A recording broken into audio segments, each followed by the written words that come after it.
இன்றைக்கி ஒரு சுவையான கம்மங்கூழ் செய்ய போகிறோம். இந்த வெயிலுக்கு நல்லா குளு குளுன்னு குடிக்கலாம். வாங்க எப்படி செய்யலான்ட்டு பார்க்கலாம். அதுக்கு ஒரு கிளாஸ் நான் கம்பு எடுத்திருக்கேன். அதை நல்லா கழுவிட்டு 2-3 தடவை கழுவிட்டு நல்லா ஊற வச்சுக்கிடுவோம்.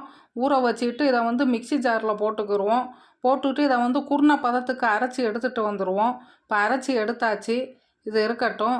அடுத்து ஒரு குக்கரில் தண்ணி ஒரு 3 கப்பு விட்டுக்கிடுவோம்.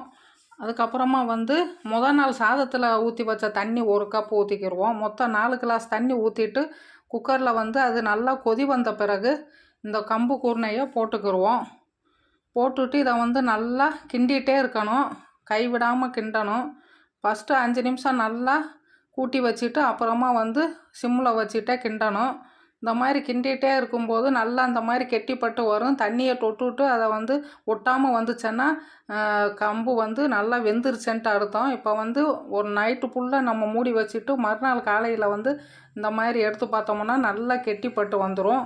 இது நம்ம தேவையான அளவு எடுத்துட்டு இதில் நம்ம மோர் ஊற்றிக்கிடுவோம். உப்பு போட்டுட்டு தேவையான அளவு மோர் விட்டுட்டு நல்லா பிசைஞ்சி அதை நல்லா கலந்து விட்டுக்கிடுவோம். இப்போ ஒரு சுவையான கம்மங்கூழ் ரெடி ஆயிடுச்சு. இதை நீங்களும் ட்ரை பண்ணுங்கள்.